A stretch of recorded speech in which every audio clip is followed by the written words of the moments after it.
Kevin Feige teases the future of the Marvel Cinematic Multiverse. Spider-Man Far From Home finally swung into theaters last week, and with it came answers to some of the biggest questions about the Marvel Cinematic Universe. What does the world look like after the events of Endgame? How would the death of Iron Man affect Spider-Man? And would Peter Parker get a break from all of the webhead drama and finally find love with MJ? However, one of the biggest question marks for Marvel fans was how would the MCU address and explore the multiverse, especially after it was revealed in the trailers that Mysterio had arrived from an alternate Earth to aid Nick Fury and company. While the movie does address this in its own way, MCU mastermind Kevin Feige also got in on the fun and even teased a bit of what we might expect to see in the future. Now, before we can talk about any of this, we need to throw up a gigantic-sized spoiler warning for Spider-Man Far From Home, because this story will be diving into some of the movie's twists and turns. So unless you've seen the latest Spider-Man flick, jump ship now. Stop watching, because there's some serious spoilers about to come up. If you're still here, then you already know that Mysterio was in fact lying to Nick Fury about being from another Earth.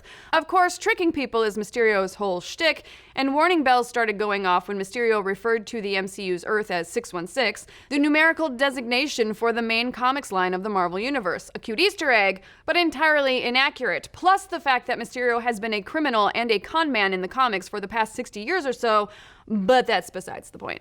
Anyway, when Mysterio's trickery came to light, it appeared that was the end of the dream for a live-action multiverse, one where fans might see Tom Holland's Peter Parker clubbing through New York with Tobey Maguire's Peter Parker, or better yet, J.K. Simmons meets J.K. Simmons as J. Jonah Jameson. Wasn't that already a show, though? Nonetheless, it turns out that the multiverse may not have been just a hoax perpetrated by the former employees of Tony Stark. With a box of scraps! While on Far From Home's promotional tour, Kevin Feige was asked by the folks over at IO9 if the MCU could cross over with Sony's Into the Spider-Verse, and he said, well, I don't know, most of that's up to Sony. Up to Sony? No offense, Kevin, but that is kind of a bullshit answer. That is literally all that they have wanted to do. So there is a chance that Tom Holland as Spider-Man will pop up somewhere? There's a chance. There's always a chance. There's always a chance. However, Feige then went on to add, I think the notion of the multiverse is fun. We first made reference to the multiverse in Doctor Strange. I think it's something we'll be playing with in our own way. Obviously, we mentioned it in Far From Home, but he's not telling the truth, but I think that's a fun storytelling opportunity for us, just the way they've done for years in the comics. Now, the key words in this statement is in our own way. Clearly, something is in the cards for the Marvel Cinematic Universe, but of course, Kevin Feige is being his usual tight-lipped self. Luckily for us, we do know that several projects are in the pipeline that are already exploring the concept of a multiverse in their own way, thanks to some of the events in Avengers Endgame, namely the Loki series being developed for Disney's streaming service Disney Plus that will focus on the alternate timeline version of Loki, who will most likely be running amok in time with an Infinity Stone after escaping with it following the Battle of New York in Endgame.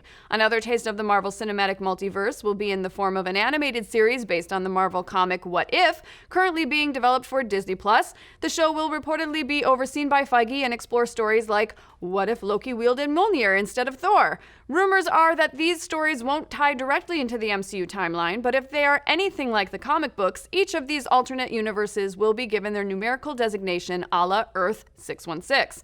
Marvel Comics has had a long history with alternate universes, what-if scenarios, and divergent timelines. While Avengers Endgame's directors and writers may seem to disagree on just how time travel worked in the flick, the conversation between Hulk and the Ancient One during the time heist confirmed that if Hulk took the Time Stone from the Ancient One at that moment without returning it, a divergent timeline would have been created.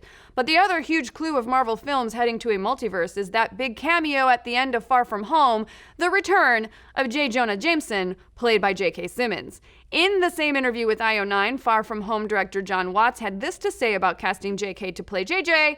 There was never any discussion of it being anyone else. As soon as we knew that we wanted the Daily Bugle and J. Jonah Jameson in the movie, it was J.K. or no one. And when our friends over at Collider asked Watts if having Simmons reprise his role as Jameson means there is a multiverse, Watts admitted, yeah, definitely it raises some very interesting questions.